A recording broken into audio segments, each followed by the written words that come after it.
à tous et à toutes, pardon. J'espère que vous avez passé une bonne semaine et que tout a été, on sait que c'est un peu compliqué avec la rentrée, bien sûr. La semaine dernière, on a reçu des syndicats enseignants qui nous ont expliqué un petit peu le problème. Et d'ailleurs, on a une petite précision, on doit revenir sur un point pour cette histoire de masque. Monsieur Gustave Biram nous a contacté cette semaine pour nous confirmer que au niveau de son établissement, il a reçu des masques pour les professeurs.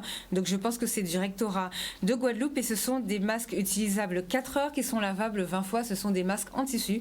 Donc ça, c'est pour répondre aux questions que vous nous aviez posées à propos de cette histoire de masques pour les enseignants. Et cette semaine, chose promise, chose due, comme on avait dit, on revient un petit peu sur la gestion de la crise, sur le chômage partiel, sur les chiffres, savoir comment ça s'est passé pour vous au niveau des remboursements, quelles sont vos différentes disponibilités et on reprend enfin pour cette rentrée, on va dire pour cette nouvelle saison, on reprend notre chronique juridique avec Maître Thépo. Donc tout à l'heure, on va vous présenter notre plateau.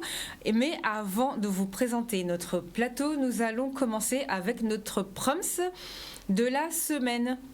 Et cette semaine, comme proms, nous avons choisi de vous présenter, ou de ne pas vous présenter, mais de vous parler de Sébastien Célestine que vous connaissez très bien, puisque c'est le jeune Guadeloupéen qui a repris la gestion de la librairie générale. D'ailleurs, il y en a une qui vient de rouvrir à Basse-Terre, et nous l'avons choisi, parce que comme vous le voyez à l'Élysée, là, sur le cliché qui vient juste de passer, que vous allez revoir tout à l'heure de toutes les façons, nous l'avons choisi car il était sélectionné pour faire partie des entreprises qui ont été invitées à l'Élysée pour la French Touch. Donc si vous connaissez pas encore la French Touch, le gouvernement a sélectionné sur beaucoup d'entreprises, il y en a au moins 300 qui se sont présentées, il y en a 130 qui ont été sélectionnés, il y a eu un écrémage et dans les 130, il y a 2 ultramarins, donc Sébastien Célestine pour nous la Guadeloupe et il y a eu aussi un Réunionnais, donc ils ont été invités par l'Élysée et ils sont en ce moment toujours avec Bruno Le Maire et Cédric O, il me semble, pour parler de tout ce qui est innovation et ils ont surtout ils vont être accompagnés par l'État pour pouvoir faire partie des nouvelles entreprises qu'on appelle les start-up, pour faire un petit peu comme les sociétés américaines aux États-Unis. Ça veut dire que là, ça va être un petit peu les joyaux de l'économie française. Donc Sébastien Célestine qui sera en plateau avec nous au mois d'octobre quand il va revenir et il aura beaucoup de choses à vous dire. Donc effectivement, c'est un jeune Guadeloupéen qui est très bien au niveau de la culture guadeloupéenne. Ils ont développé pas mal de choses au niveau du réseau. Donc c'est un très bon exemple à suivre. Et c'est en parlant de Sébastien Célestine que nous allons introduire cette émission avec la phrase de notre Tony Jazz. Comme vous le savez, c'est le Guadeloupéen qui a participé à la campagne électorale de Barack Obama. Donc ne jamais abandonner. Aujourd'hui c'est dur, demain sera pire, mais le surlendemain sera ensoleillé. Et c'est avec cette phrase que nous allons vous présenter nos invités. Et effectivement, en ce moment c'est dur, demain ça ira mieux. Et avec nos intervenants, on espère que le futur de la Guadeloupe sera ensoleillé. Donc sur le plateau, nous recevons Monsieur Ludovic de Gaillande, qui est directeur adjoint de la direction des entreprises, de la concurrence, de la consommation, du travail et de l'emploi de la Guadeloupe, ce que nous appelons plus communément la DIEC de Guadeloupe. Donc il va vous parler tout à l'heure des différents dispositifs, il va revenir sur pas mal d'interrogations que vous avez, des questions que vous nous avez posées et pour lui est venu spécialement, puisqu'il était déjà là il y a une quinzaine de jours pour faire un point, Monsieur David Arnoux, qui est toujours, bien sûr, de la CCI et qui vient aujourd'hui pour nous éclairer sur tout ce qui est vraiment les différents dispositifs. Comme vous le savez, c'est la CCI qui a été sélectionnée par le gouvernement. Donc, les CCI de France ont été choisis pour pouvoir aider les entreprises à gérer la crise. Et bien évidemment, on ne la présente plus, mais on est contente de la revoir. C'est notre avocate, Maître Aurélie Thépo, qui est de retour après, on va dire, une longue période de vacances forcées. Le confinement. Confinement, alors comment ça va ? Ça va. Le retour sur Canal 10 se passe bien ? Écoutez, a priori, plutôt pas mal. Bon, très bien. Et aujourd'hui, alors, c'est quoi votre chronique ? Vous allez nous parler de quoi ? Du coup, je me suis mis dans le thème de la crise et des conséquences économiques, et notamment ce qui avait pu être fait pour aider les entreprises ou des mesures qui avaient pu être prises par rapport au droit du travail pour adapter justement les mesures à ce que nous faisons face, quoi. D'accord, très bien, on va parler de tout ça tout à l'heure. Alors aujourd'hui, on va ouvrir la ligne, mais vraiment en fin d'émission, pour vraiment, si vous voulez poser 2-3 questions, donc prenez vos stylos maintenant, écoutez bien ce que vont dire nos intervenants. On ne va pas ouvrir avant pour ne pas les couper parce qu'il y a beaucoup de choses à dire. Et tout de suite, on va rejoindre Monsieur Ludovic de Gaillande. Bonsoir. Bonsoir aux auditeurs et auditrices. Alors merci d'être avec nous ce soir pour régler tout ça, pour nous apporter un petit éclairage. Alors est-ce que vous pouvez nous faire un point déjà sur le chômage partiel dans notre département, s'il vous plaît? Alors tout d'abord un point purement statistique. Ça permet de un peu resituer la situation telle qu'elle a été dans le plus fort de la crise et aujourd'hui. Pour la Guadeloupe, pour ne parler que de la Guadeloupe sans les îles du Nord, nous avons eu jusqu'à 9500 entreprises qui ont bénéficié d'une autorisation d'activité partielle pour environ 54 000 salariés, donc ce qui est conséquent. Vous pouvez aussi nous parler des îles du Nord, si vous avez les chiffres. Alors, j'ai pu repris les chiffres, j'ai pas en tête les éléments avec moi sur les chiffres des îles du Nord, mais si on fait la globalité, on est à plus de 11 000 entreprises qui ont bénéficié de l'activité partielle. Aujourd'hui, sur la Guadeloupe, on est passé à un peu plus de 1600 entreprises qui sont aujourd'hui autorisées. Donc on voit que ça représente à peu près 15% des entreprises, de l'ensemble des entreprises guadeloupéennes qui en ont bénéficié.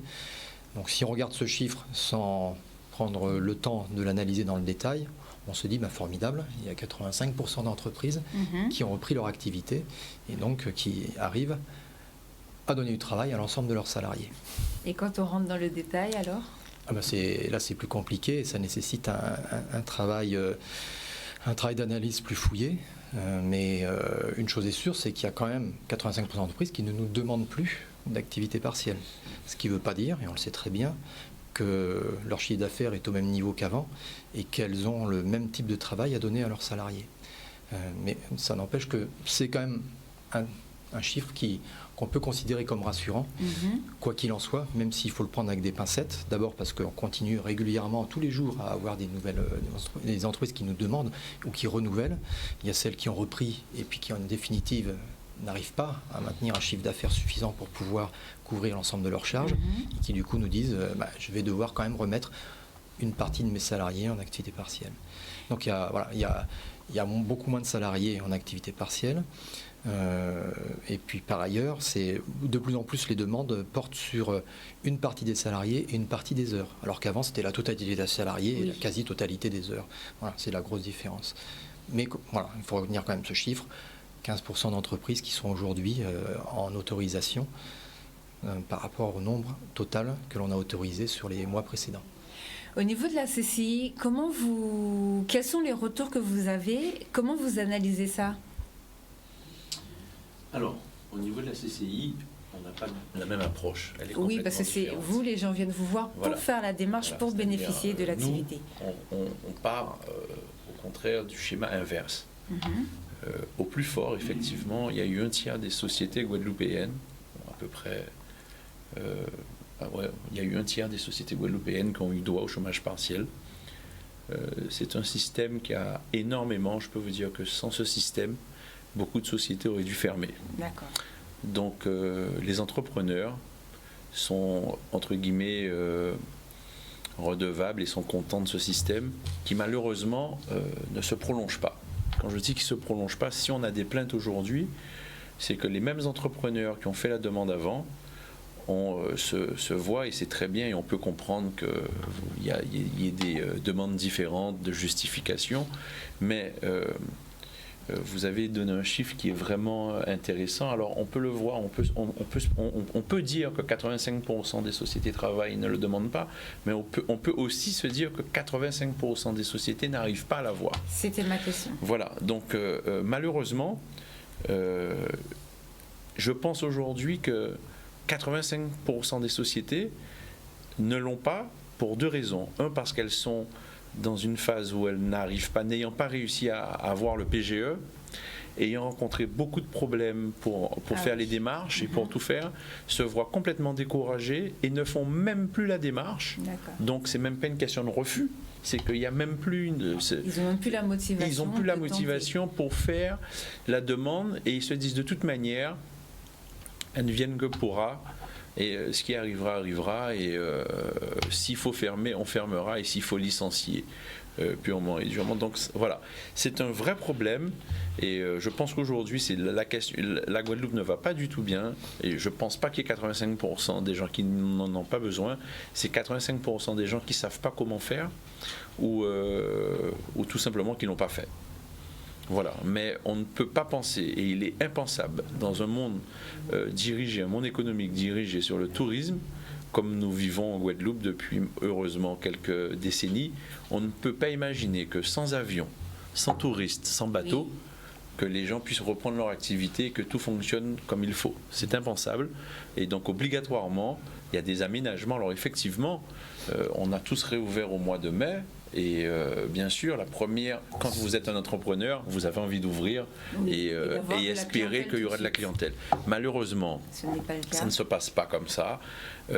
Pour les restaurateurs, pour les gens qui sont dans le tourisme, ils n'ont pas de clients, ou alors vous allez avoir des clients un jour, le lendemain. Enfin, c'est complètement irrégulier et je pense que ça va être très compliqué.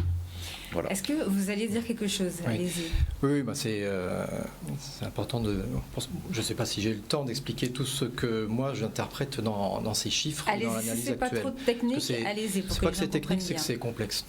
Mais c'est pas technique du tout. C'est juste que les analyses, les facteurs de non-renouvellement sont assez multiples et c'est pas si simple que ça à analyser. Nous, on est en contact avec beaucoup d'entreprises avec lesquelles on discute et on voit bien que les motifs sont pas nécessairement les mêmes. Tout d'abord, la première chose, effectivement, c'est que 85% des entreprises ont fait une demande et ne la renouvellent pas. Donc c'est quand même qu'elles ont su la faire. Et elles ne font pas de nouvelles demandes.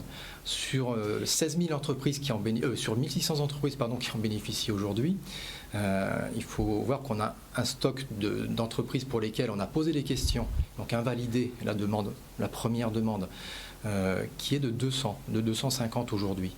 Parce qu'on a eu 50 entreprises de plus qui n'ont pas encore été traitées dans la journée, puisqu'on a 72 heures pour le faire. Donc c'est pas excessif. On aurait le même nombre, c'est-à-dire 1000 entreprises, 2000 ou je ne sais pas combien, qui seraient en attente d'accord. Là, on pourrait se dire, le système se grippe, ça ne va pas, les exigences sont devenues trop importantes, donc j'y reviendrai après sur tout ça, mais ce n'est pas le cas. On a en proportion assez peu d'entreprises auxquelles on a demandé des éléments supplémentaires. Donc ça, c'est la première chose. Donc 85% d'entreprises n'osent pas fait de demande, et non pas ont des difficultés à nous faire la demande, ou ont eu des refus, ou ont eu des questions. Okay. Ne nous ont pas fait du tout de demande. Okay. Voilà, donc ça, c'est important. On a très très peu de refus. Plus de 11 000 entreprises bénéficiaires, c'est en dizaines qu'on compte les refus. En pourcentage, c'est rien du tout. En pourcentage, c'est rien du tout. Donc la question n'est pas là. Après, bien évidemment que la difficulté de faire une demande d'activité partielle, c'est pas simplement que on n'a pas assez de travail à donner aux salariés, il y a le chiffre d'affaires n'est pas là, donc on fait l'activité partielle, ça ne marche pas comme ça. Le salarié, qui est des clients ou pas de clients, c'est pareil dans un commerce de vêtements, il faut qu'il soit là. Donc le chef d'entreprise ne fait pas de demande, alors que le chiffre d'affaires ne rentre pas. Et donc son dilemme, qui est catastrophique, qui est vraiment, je comprends que je n'aimerais pas être à leur place de ce côté-là, c'est je demande de l'activité partielle qui va me couvrir uniquement les charges de personnel, et donc pas toutes les autres charges, mais je fais plus de chiffre d'affaires, je ferme, ou j'ouvre à des heures telles que il faut que je cible les bonnes heures où il y a le plus de clients, donc je fais une analyse sur un mois et puis je décide d'ouvrir que à ces heures-là. Vous comprenez comment tout ça est compliqué. Donc du coup, il ne le fait pas, et il continue comme ça, en se disant je vais y aller jusqu'à ce que ça plante, jusqu'à ce que ça craque, mais je continue parce que le système d'activité partielle ne m'apporte pas la souplesse. Ça, c'est la vue du chef d'entreprise, qui n'est pas nécessairement une bonne vision des choses. Il vaut mieux faire la demande d'activité partielle, qui n'est pas une obligation à mettre les salariés en activité partielle, qui est une autorisation pour un plafond d'heures. Donc une entreprise qui est vraiment en grande difficulté, qui a repris, qui s'est dit, fini l'activité partielle, j'ai repris, et puis qu'au bout d'un mois n'y arrive pas, n'a pas assez de clients, n'a pas assez de chiffre d'affaires pour couvrir ses charges, elle nous refait une demande. Il faut qu'elle nous fasse une demande. Peut-être qu'elle ne fera pas appel à toute cette activité partielle. Elle aura de la chance qu'en fin de compte, le salarié, il est là X heures par jour. Et elle gérera sa demande d'indemnisation a posteriori en fonction de ce qui s'est passé dans l'entreprise. Encore une fois, ce n'est pas pour toutes les entreprises que c'est valable ça. Une entreprise ne peut pas se dire aujourd'hui tu ne seras pas là à telle heure et je sais que les clients ils vont venir à telle autre heure. Ça ne marche pas comme ça, malheureusement ce serait bien. Il y a des tendances, on gère ces tendances et puis on voit si on peut. Mais la souplesse de l'activité partielle, c'est ça, c'est qu'on fait une demande qui est un plafond et après on peut très bien, on a eu 300 heures et on ne va en utiliser que 10 dans le mois et il n'y a aucun problème pour ça puisqu'on le déclare une fois que c'est fait, puisqu'on le déclare à minima le premier jour du mois suivant. Donc là, ça c'est la souplesse de l'activité partielle que certaines chefs d'entreprise n'utilisent pas nécessairement, mais je comprends que ce soit très compliqué. Hein. Mais, donc du coup, oui, c'est, encore une fois, ce qui est important, c'est ça, c'est que 85% d'entreprises ne nous font pas de nouvelles demandes. On ne sait pas nécessairement bien les analyser, mais encore une fois, ce ne sont pas des refus, il n'y en a quasiment pas, et ce ne sont même pas des invalidations, ça se compte en centaines, pas en milliers. Les nouvelles demandes, c'est lorsqu'on change de mois et qu'il faut refaire la procédure. Alors, est-ce que vous savez que le gouvernement, enfin nous qu'on a eu ici, le gouvernement d'ailleurs, la CCI était là, ils nous ont confirmé qu'il n'y avait pas de nouvelles demandes à faire. Est-ce que c'est pas pour ça que les gens n'ont pas refait la nouvelle demande, comme quoi que c'était Qui vous a dit ça ? Écoutez, on a eu Thomas Courbe qui nous a expliqué, je vais chercher un article, comme quoi que pour le mois d'avril, que c'était reconductible, donc que les gens n'avaient pas besoin de refournir tous les papiers. Mais ça, vous parlez de certains dispositifs d'aide, comme le FSN ou autres dispositifs. D'accord. L'activité partielle, on a une autorisation pour une durée. Une entreprise a pu faire une demande sur 3 mois, sur maximum 6 mois. La plupart des demandes, elles se sont arrêtées, la grosse majorité des demandes se sont arrêtées fin juin. Donc on a eu plein de demandes nouvelles en juin-juillet. Il y a tous ceux qui n'ont fait qu'en juillet parce qu'ils ont raté le truc. Et puis évidemment qu'on on les a pas bloqués pour ça, même si le texte normalement nous aurait obligé à les bloquer. Mais on ne bloquait pas quand il y avait quelques semaines de retard. Mais la grosse majorité des demandes et des autorisations s'arrêtaient fin juin. Donc grosse demande de renouvellement massive entre juin et juillet. Et puis aujourd'hui, ça continue. Mais c'est obligatoire de faire une demande pour la période supplémentaire, qu'elle soit d'1 mois, qu'elle soit de 6 mois. Aujourd'hui, il y a des entreprises qui nous demandent dans la limite d'1 an, puisque le texte a changé et qu'il permet 1 an avec 1600 heures par an, ce que ne permettait pas l'ancien texte. Donc il y en a qui demandent, mars, ils se disent je vais jusqu'à février l'année prochaine. Nous, on préconise pas ça, on préconise plutôt, on préconisait d'abord jusqu'à fin septembre, fin octobre, parce que le système va changer, ce que je vais expliquer après. Le système va changer, on attend le décret, il n'est pas sorti, mais on connaît à peu de choses près ce qui sera décidé. Ça a déjà été publié dans les médias. Donc ça, je reviendrai dessus, parce qu'il y a des changements forts avec des baisses de prise en charge. Il faut les connaître. Donc nous, on préconisait d'aller jusqu'à la date à laquelle ça allait changer. On nous avait dit fin septembre, en définitive, c'est fin octobre. Éventuellement jusqu'à la fin de l'année 2020, dans la mesure où, en plus, le gouvernement avait annoncé que pour les entreprises le plus en difficulté, celles qui sont sur cette fameuse annexe dans laquelle on a les entreprises qui bénéficient de taux supérieurs de prise en charge, notamment dans le tourisme, le culturel, l'événementiel, le sport, enfin tous les secteurs les plus impactés par ce qui se passe aujourd'hui. On avait la possibilité effectivement d'aller jusqu'à la fin de l'année sans changement. On attend les nouveaux textes pour voir comment ça va se passer. Mais il y a quand même des entreprises qui nous font des demandes jusqu'à janvier, février l'année prochaine en considérant qu'elles ont le droit, c'est ce que le texte réglementaire qui est sorti permet, de faire une demande pendant 1 an. Celles-là, on ne les invalide pas, on ne les supprime pas. Et donc vous voyez, on a tous les cas de figure. Celle qui dit, moi, c'est pendant 1 mois que je fais ma demande et je verrai après. Celle qui dit, et c'est la majorité, je fais une demande pour 6 mois de plus. D'accord. Donc là, je viens de tomber sur un article et je vous confirme, c'est bien marqué, les formulaires de déclaration des heures de chômage partiel sur avril sont en ligne et il y a marqué le dispositif exceptionnel permettant aux employés des particuliers employeurs de percevoir le chômage partiel dans le cas d'un a été reconduit pour la durée du mois d'avril sur le même principe que sur le mois de mars.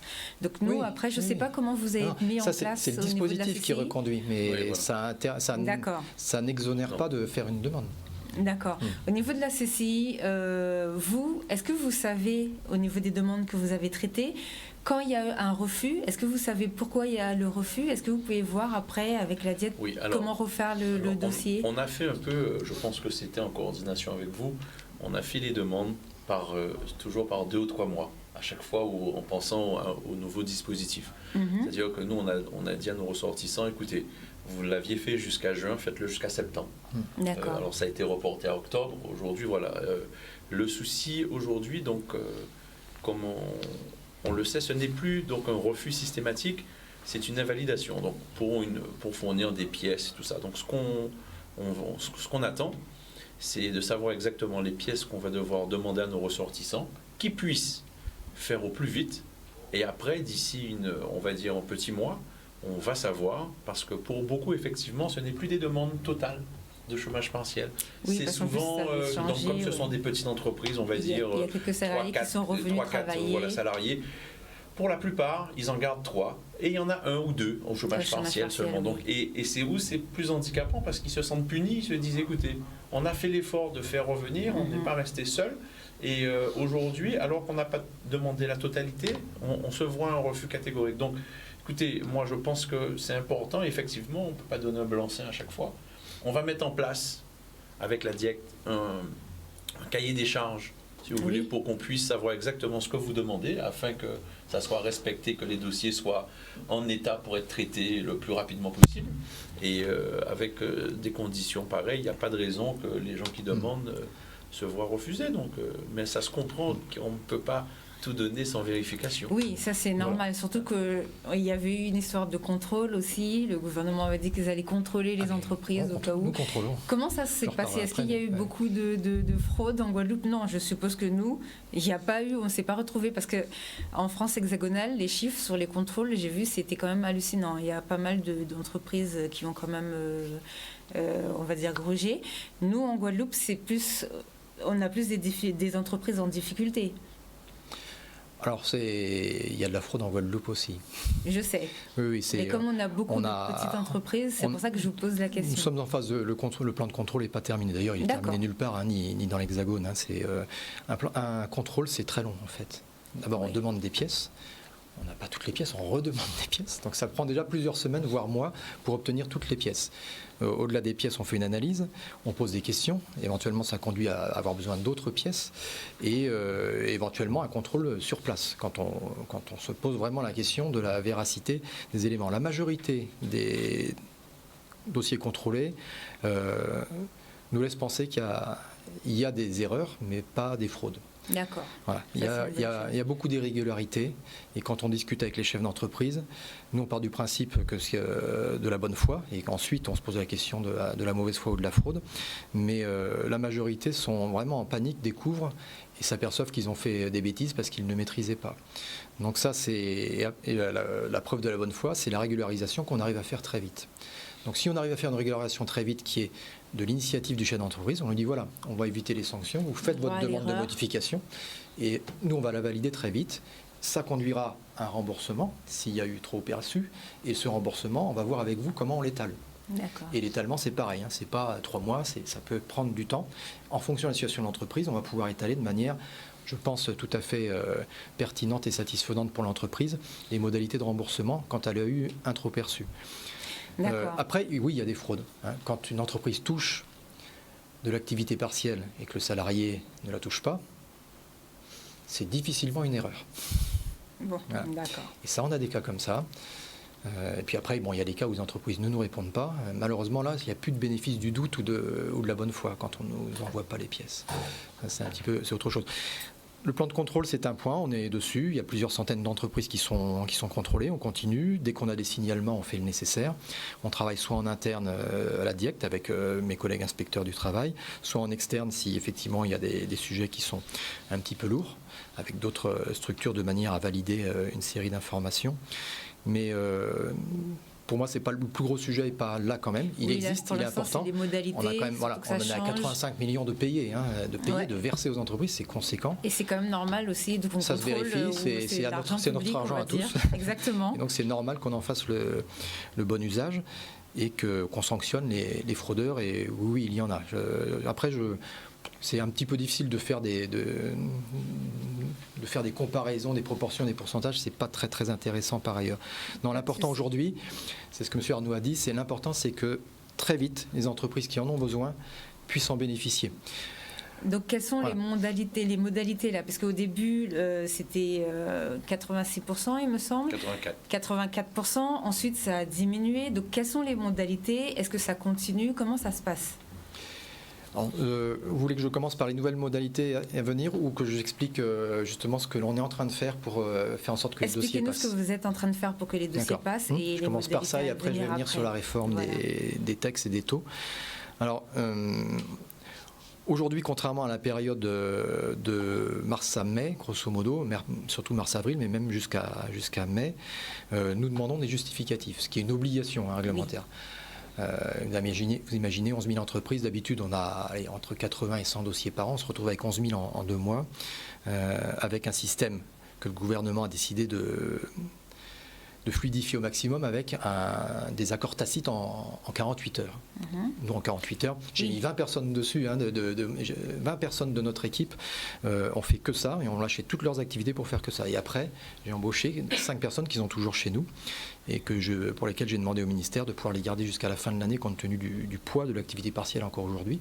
1500 entreprises, c'est conséquent, quoi qu'il en soit. C'est pas du tout notre temps de travail habituel.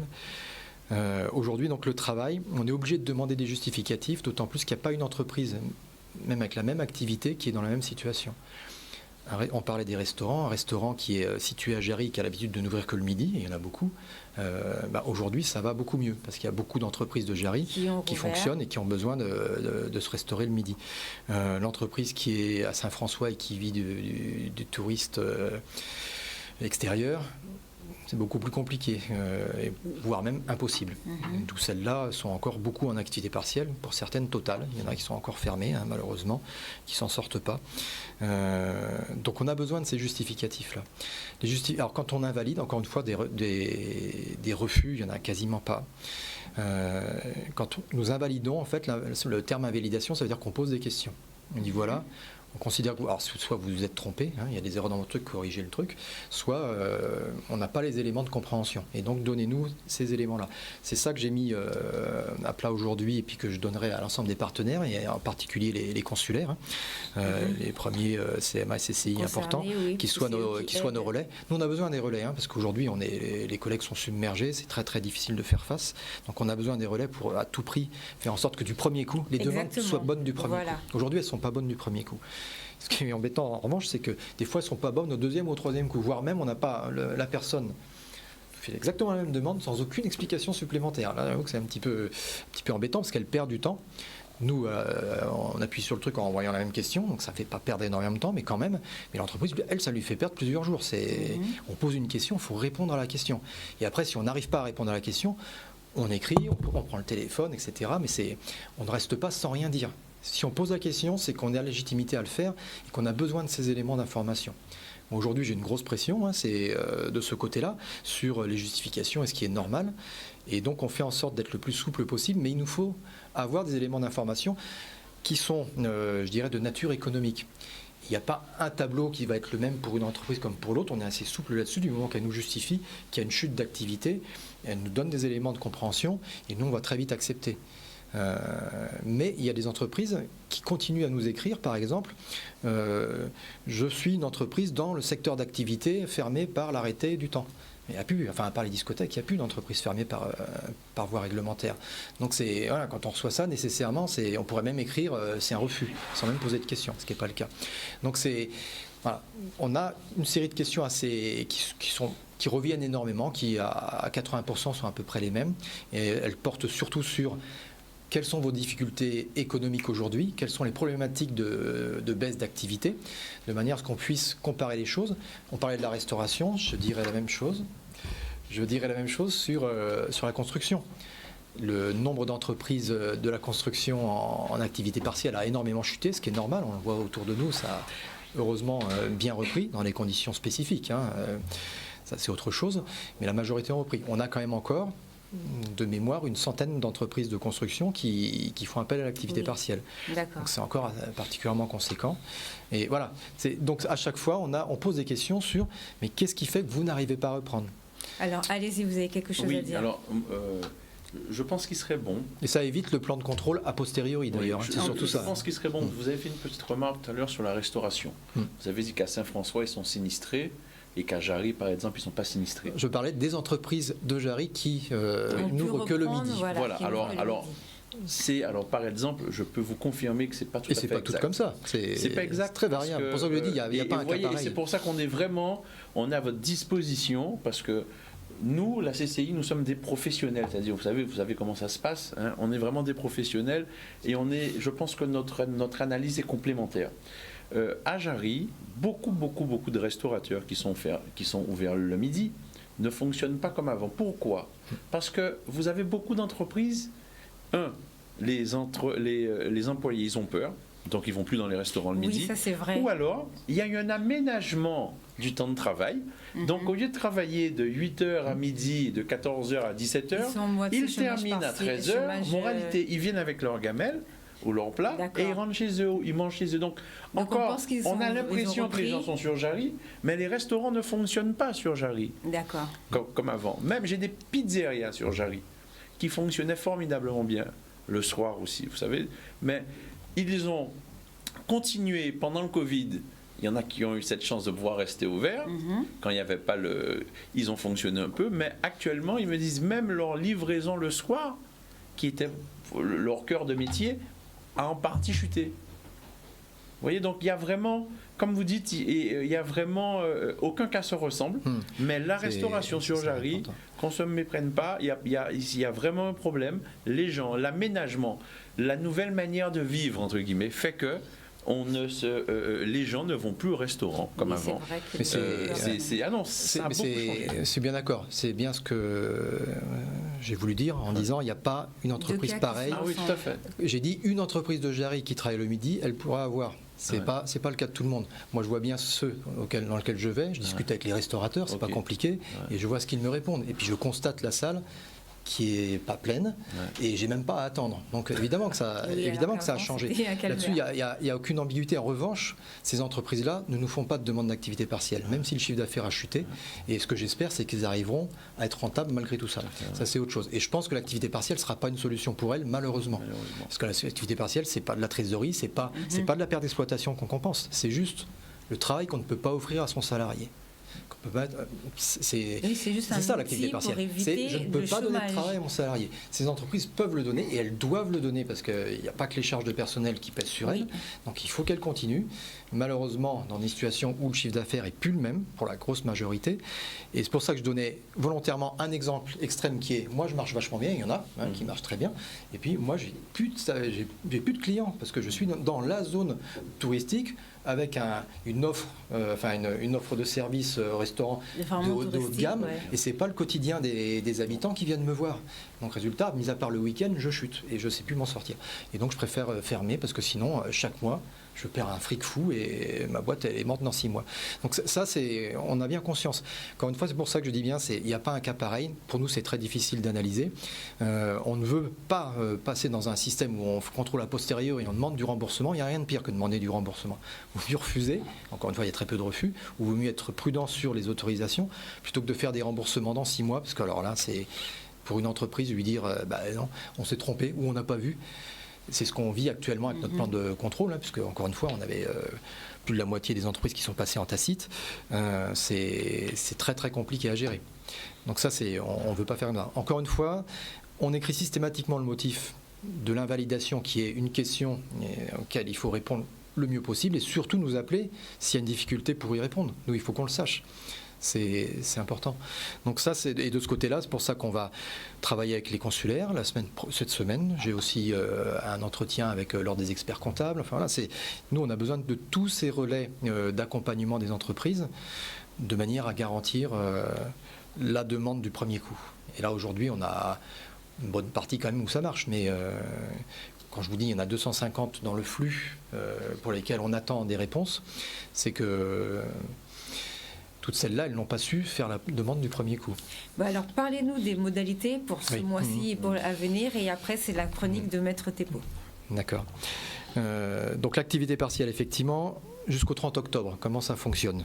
J'ai pris mes notes, comme ça je ne vous dirai pas de bêtises, parce que ce n'est pas si simple que ça à comprendre. À chaque fois, on parle de pourcentage, c'est jamais la même chose. Ouais. En fonction de on parle du pourcentage de l'allocation versée par l'État à l'entreprise, ou du pourcentage de l'indemnisation versée par l'entreprise aux salariés. Et on fait des mélanges et on ne sait plus trop bien où on en est. C'est pour ça que j'ai bien distingué l'allocation de l'État UNEDIC, parce que ce n'est pas que l'État qui paye tout ça, de l'État UNEDIC à l'entreprise. Aujourd'hui, pour les entreprises au sens général, c'est un taux de prise en charge à 60% de la rémunération brute, soit 85,7% pris en charge de ce que doit payer l'entreprise aux salariés. 85,7%. Donc depuis le mois de juin, on est passé de 100% à 85,7% de financement par le système d'activité partielle. Pour les secteurs qu'on appelle protégés, renforcés parce qu'ils ont des difficultés, ceux que j'évoquais tout à l'heure, je ne vais pas tous les passer en revue, on va dire tous ceux qui relèvent du tourisme, de l'événementiel, de la culture, etc. On est toujours à 100% de prise en charge pour donc une indemnisation due aux salariés de 70% de sa rémunération brute. Donc ça, c'est le système qui existe aujourd'hui, avec un plancher à 8,03 €. Et on va jusqu'à, ces pourcentages, c'est jusqu'à 4,5 SMIC. Donc c'est conséquent, mais ça s'arrête à 4,5 SMIC. Au-delà, l'indemnisation est due, mais c'est à la charge du chef d'entreprise. Ça, c'est jusqu'au 30 octobre, garanti. Après, à partir du 1er novembre, nous attendons le décret qui va modifier ces règles. Ce qui est annoncé aujourd'hui dans les médias, ce que je vous lis, c'est je ne trahis aucune confidentialité au niveau de mon ministère. Allez-y.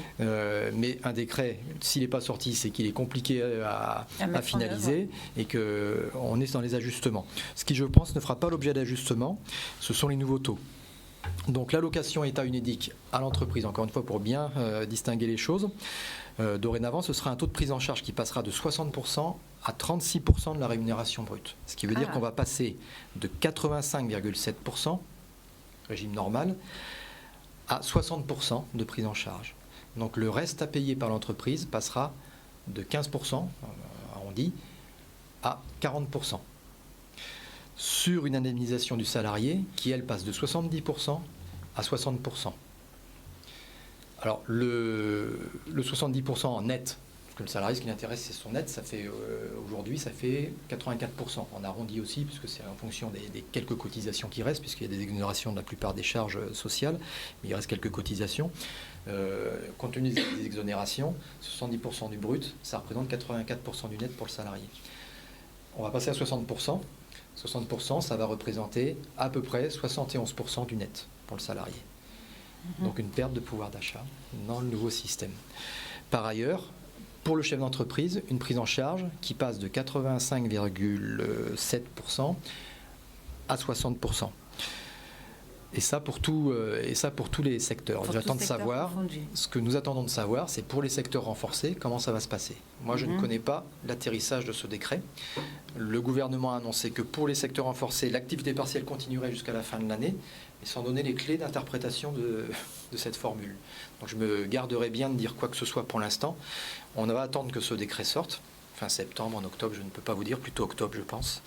Mais voilà, le gros changement c'est celui-là. Je continue juste sur un autre dispositif qui s'appelle activité partielle de longue durée. Allez-y. Ça, c'est un autre dispositif qui est aussi très important. Pour les entreprises qui savent qu'elles ne vont pas pouvoir reprendre leur activité normale pendant une longue durée, plus de 6 mois, voire plusieurs années, et malheureusement je pense au tourisme, en tout cas à l'hôtellerie, c'est elle qui va être l'une des plus touchées par cette situation. Là, il est préférable d'avoir recours au système d'activité partielle de longue durée. Le système d'activité partielle de longue durée permet d'avoir des prises en charge qui restent sur les anciens systèmes. En l'occurrence, 60% du salaire brut, soit 85,7% de l'indemnité versée aux salariés, pour les accords qui sont passés avant le 1er octobre. Pour les accords qui seront passés après le 1er octobre, ce sera une prise en charge à 56% au lieu de 60%, soit 80% de l'indemnité versée aux salariés. Donc un reste à payer pour l'entreprise de 20%. Quand, comme je vous l'ai bien expliqué, activité partielle, c'est 40% de reste à charge pour l'entreprise. avec une indemnisation du salarié qui passera de 60 à 70%. Donc il restera comme ça l'est aujourd'hui. Donc là, le système d'activité partielle de longue durée est très favorable de ce côté-là. Évidemment, la contrepartie de ça, c'est qu'on prend des engagements. On prend des engagements sur le maintien de l'emploi et sur la formation des salariés. Et deuxièmement, il faut passer à un accord d'entreprise. Soit il y a un accord collectif qui est passé au niveau d'une branche. À ma connaissance, je n'ai pas suivi les derniers événements la semaine dernière, parce qu'une fois que c'est passé, il faut que ce soit signé. Il n'y en avait qu'un qui s'était signé, c'était l'UIMM dans la métallurgie. C'est le seul qui était passé au niveau national, qui permet à une entreprise qui en dépend de l'appliquer et de prendre un document unilatéral qui n'oblige pas à faire un accord au sein de l'entreprise. Pour tous les autres, c'est un accord d'entreprise, donc de la négociation, du dialogue social dans l'entreprise pour aboutir à déterminer les modalités de mise en œuvre de cette activité partielle. D'accord. Bon, merci. Je pense qu'il faudra vous faire revenir peut-être le mois prochain pour faire un point. Ah, quand il y aura le texte rassorti, oui, parce qu'il y aura peut-être eu des changements. Des changements. Bon, allez-y. Je vais être décidément longue et moins exhaustive, mais bon, je voulais vous faire un état des lieux des différentes mesures qui avaient pu être prises justement dans ce contexte de crise sanitaire. Donc le gouvernement a fait une inflation législative pour essayer de juguler tout ça. Et il a pris différentes mesures qui étaient à destination des entreprises ou du droit du travail. Donc j'ai choisi de revenir sur certaines d'entre elles, mais pas sur toutes évidemment. Donc j'ai commencé par les loyers commerciaux et la fourniture d'énergie. Donc effectivement, quand on est face à des entreprises qui ne génèrent plus de bénéfices, qui ne peuvent plus avoir de trésorerie pour satisfaire à leurs charges, il était nécessaire justement d'empêcher toute coupure ou toute résiliation de contrat. Et donc le gouvernement est venu mettre en place ça. Donc évidemment, il y a des critères à satisfaire pour pouvoir en bénéficier, et un formalisme qui est imposé par l'État aussi pour pouvoir en bénéficier. Donc au niveau des fournisseurs d'énergie, ils ne peuvent pas procéder à la suspension, à l'interruption ou à la réduction, y compris par résiliation du contrat. Ils ne peuvent pas procéder au cours de la même période non plus à une réduction de la puissance distribuée. Concernant les loyers, donc en cas de non-paiement des loyers, effectivement, il n'y aura pas de pénalités qui vont être liées ou d'intérêts de retard ou d'autres sanctions financières pour éviter justement d'acculer les entreprises qui sont déjà dans le mal. D'autres mesures phares qui avaient été annoncées, c'était la création d'un fonds de solidarité, donc qui permettait justement l'allocation d'une aide de 1 500 € aux différentes entreprises qui elles-mêmes doivent, comme d'habitude, satisfaire aux critères d'éligibilité et au formalisme précité. Il y avait aussi une deuxième aide de 2 000 € qui pouvait être accordée, mais bon, c'était sur des critères encore plus serrés. Donc en fait, on voit aujourd'hui que peu d'entreprises ont pu en bénéficier, donc c'est quelque chose qu'il faudra encore revoir. Par ailleurs, je voulais vous partir sur les mesures impactant le droit du travail, parce que notamment on a fait un point sur le chômage partiel. C'est une des mesures qui a été mise en place par le gouvernement pour permettre aux entreprises de continuer soit à fonctionner, soit à fermer temporairement, pour pouvoir continuer peut-être plus tard de reprendre leur activité. Mais ce n'était pas notamment la seule. Il y avait donc le recours au télétravail qui était imposé aux salariés si jamais, s'il était en mesure d'être mis en place, il était imposé aux salariés et le salarié ne pouvait pas s'y opposer. À savoir également que le salarié pouvait lui aussi demander à en bénéficier. Par ailleurs, il y avait différents arrêts maladie liés au coronavirus qui ont été acquis. Donc quand le salarié est malade ou en quarantaine, ou alors quand il est seul à pouvoir garder des enfants de moins de 16 ans, malades ou en quarantaine également. Il y avait un arrêt maladie lié à la garde des enfants, donc quand on est dans un cas où il y a une incompatibilité entre le télétravail et la garde d'enfants, effectivement, on ne va pas pénaliser le salarié alors que c'est pas sa faute, quoi. Et la question épineuse, c'était la question du placement en activité partielle sur laquelle on a pas mal débattu aujourd'hui, je pense. Oui. Je ne vais pas non plus y revenir, mais effectivement, il y a pas mal de questions qui ont été abordées et qui restent encore à répondre par le gouvernement. Et on est loin d'en voir le bout, je pense. Bon, très bien, merci. Donc, Maître Thépaut, spécialisé dans le droit du travail, votre contact, si les gens ont un litige et qu'ils ont besoin de vous pour le traiter, vous pouvez rappeler votre adresse. Mon mail, thépaut.avocat@gmail.com. De toute façon, comme d'habitude, l'adresse sera sur les réseaux sociaux. Rapidement, un dernier mot pour la fin. Vous pensez que c'est suffisant, le dispositif, pour les modalités à venir ? Mais écoutez, je pense que monsieur va nous rappeler, parce que vous l'avez un peu coupé, ce que vous aviez décidé de nous dire pour que les entrepreneurs puissent refaire leurs demandes. Voilà, et je pense que c'est le plus important aujourd'hui, c'est de savoir quoi répondre quand on fait sa demande.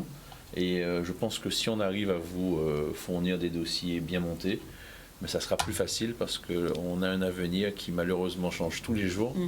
Et la CCI, on est là pour aider les entrepreneurs, mais aussi pour faire le lien avec, avec la DIECT et tout ça. Voilà. Donc je laisse la parole à notre cher directeur de la DIECT pour nous éclairer. Bon, il reviendra un autre jour parce que là, on est déjà en retard sur l'heure. Bien sûr, ça passe très très vite. On doit rendre l'antenne. Donc, bonne semaine à tous. On espère que ça vous aura servi. De toutes les façons, les liens seront sur les réseaux sociaux.